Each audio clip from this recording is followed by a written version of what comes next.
Hello, and welcome to our 7th D&D 3.5 Prestige Class Review. In this video, I'm going to be going over the various aspects of a particular D&D 3.5 Prestige class, and evaluating the class on its concept and execution. I'll also give my thoughts on each of its class features, as well as some ideas for how it would improve the Prestige class. Today we're going to be looking at the Magical Trickster.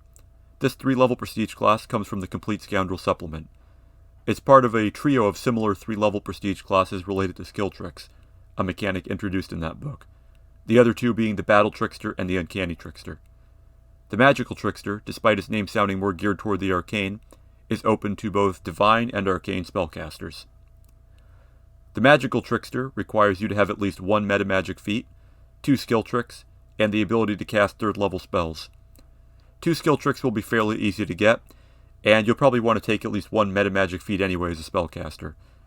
This class's requirements could be considered mildly restrictive, but it's hard to find many prestige classes that ask less of you, at 1 feat and 4 skill points to get in. The Magical Trickster has a d6 hit die, which is going to be an upgrade for many spellcasters, and a break-even deal for the bards and beguilers who take this class. It gives you good will saves, which will complement most of the character classes going for Magical Trickster. You get 4 plus intelligence modifier skill points per level. Not fantastic, but better than many classes that feed into this one will offer. It also will include skills like Tumble and Bluff, which might not be available to certain characters taking this class. Being a spellcasting related class, the Magical Trickster does advance your spellcasting, but only at levels 2 and 3. Level 1 does not. This immediately is a point against the Prestige class, as you really don't want to give up a level of spellcasting. As for class features, this is a 3-level Prestige class, so the list of features is relatively short. We'll have to see how they compare against giving up a level of spellcasting at level 1. At level 1, you get a bonus skill trick. You still have to meet the prerequisites for said skill trick, but it does not count against your normal limit of half your character level for how many skill tricks you can have in total. You can get this class feature again at level 3. This is essentially giving you 4 bonus skill points over 3 levels. The increase in your skill trick limit is the real bonus here, but even so, while there are some good skill tricks out there, it's hard to argue for taking an entire class level to get one, especially given that this is the level you were giving up your spellcasting for. Fortunately, you get another ability at level 1, Spontaneous Trickster. Normally, skill tricks can only be used once per encounter. With this trick, you can use up a non-cantrip spell slot or prepared spell to recharge a skill trick. You can do this as a swift action. It's unclear how this applies to Critical Observation, a skill trick which has the additional limitation of only being usable once per day. It is likely this specific case would take precedent. Other potentially good skill tricks for this feature might include Acrobatic Backstab, Clarity of Vision, Conceal Spellcasting, False Theurgy, Hidden Blade, Never Outnumbered, Shrouded Dance, Spot the Weak Point, and some others. Skill tricks might be covered in a future video, but suffice it to say that many skill tricks could benefit from being used more than once in an encounter. At 2nd level, you get a bonus metamagic feat. Not much to say here, but bonus feats are always nice to have, and especially when they're metamagic feats. At level 3, you get your 2nd bonus skill trick. You also gain a feature called Tricky Magic. Whenever you use a skill trick, the next spell you use gets +1 to the DC if you use it in the same round. This is similar to the Beguiler's Cloaked Casting ability, but it doesn't require you to succeed on a feint attempt.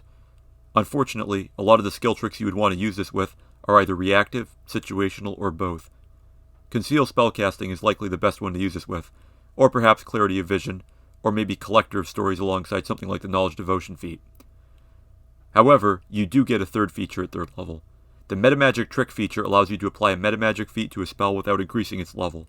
You can do this once per day, and the spell's level adjustment has to be 4 or less. This disqualifies feats like Persistent Spell from working with it. In fact, seeing as Persistent Spell is the only metamagic feat with a spell level adjustment greater than 4, it seems that this limit was put in place specifically to prevent that extremely powerful feat from being used with this feature.